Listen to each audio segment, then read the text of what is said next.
آقای مورینیو، تری هانری، زلاتان، گرینوی راجع به کیفیت فوتبال ایران کلی توی رسانه. آقا سلام، خیلی مخلصم. ارادت. یه اظهار نظر خیلی جنجالی و یه اخبار خیلی جنجالی، یه مصاحبه خیلی جنجالی انجام داد امیر قلعه‌نویی به عنوان سرمربی تیم ملی فوتبال جمهوری اسلامی ایران.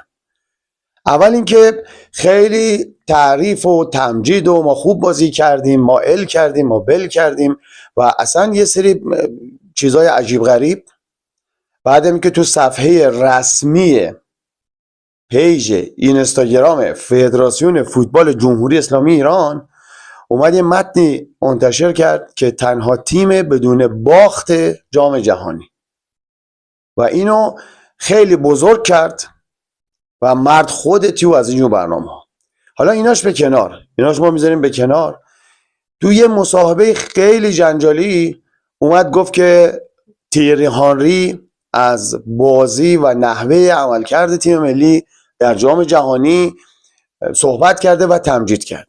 یک نقل قولی کرد از مورینیو در مورد علی بیرانوند که باید تو بهترین تیم‌های اروپایی بازی کنه.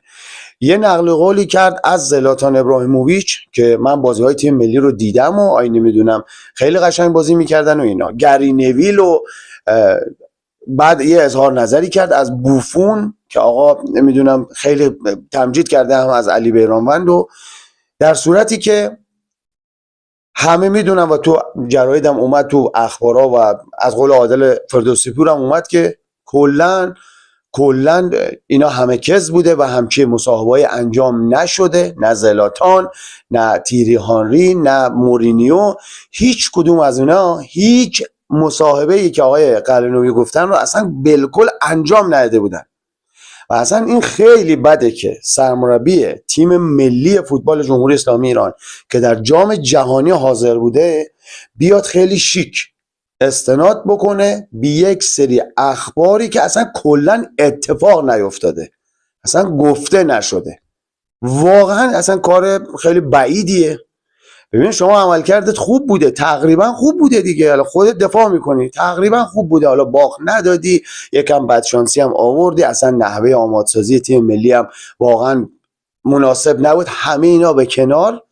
اما اینکه شما بیای استناد بکنی به یه سری اخبار جعلی تا بخوای برای خودت حماسه سازی بکنی از سرمربی یه تیم حاضر در جام جهانی، واقعا بعیده.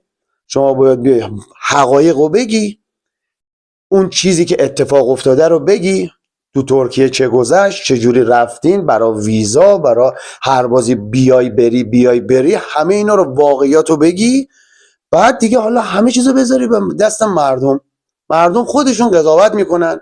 و مردم اینم بهتون بگم آقای قلعه‌نویی، مردم خودشون الان از هر کارشناسی کارشناسترن. با این فضای مجازی، تلویزیون، پخشای مستقیم، کارشناسا هر چی که میبینن دیگه گذشت. مردم زمان قدیم که از فوتبال هیچ حالیشون نبود، مردم خیلی قشنگ میفهمن و حداقلش اینه که از خیلی از اون کمکایی که کنار تو هن واقعا بهتر میفهمن.